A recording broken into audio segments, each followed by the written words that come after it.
Hi everybody, and welcome back to the tip of the month, and this month is September, and we're talking about not everybody's favorite subject, bed bugs.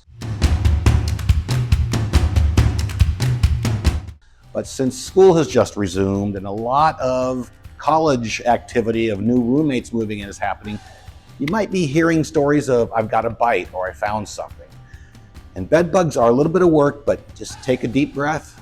They're really not that hard to control. If you come see us, we're going to set you up with a couple things. One is we're going to give you some information on what's a bed bug. And a lot of people don't really know it, but a bed bug is something that's going to appear right along the base of your mattress seam.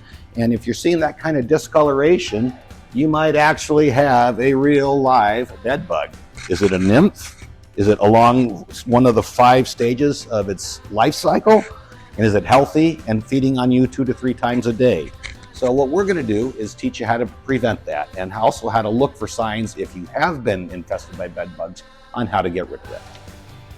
Well, hopefully you don't have bed bugs, but if you do, how did you find them?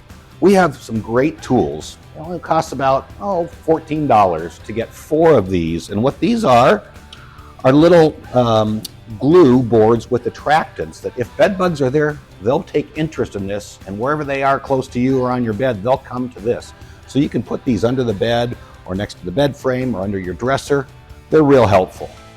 But if you do find that you've got bed bugs and you want to treat, we've got the products that you need to get rid of them. And usually what it's going to boil down to is the right spray quality. This is critical. Let us help you with it, because you want to spray something safe that after you've sprayed, you can safely sit down and know that you're not going to be in harm's way, but that chemical is still going to kill bed bugs for weeks and weeks. We'll also show you preventative steps you can take to protect your mattresses, which is really important with the cost of mattresses these days. So in the end, come see us. We've got what you need. It won't cost you that much. It's a little bit of work, but you'll save a ton of money and you'll do it right.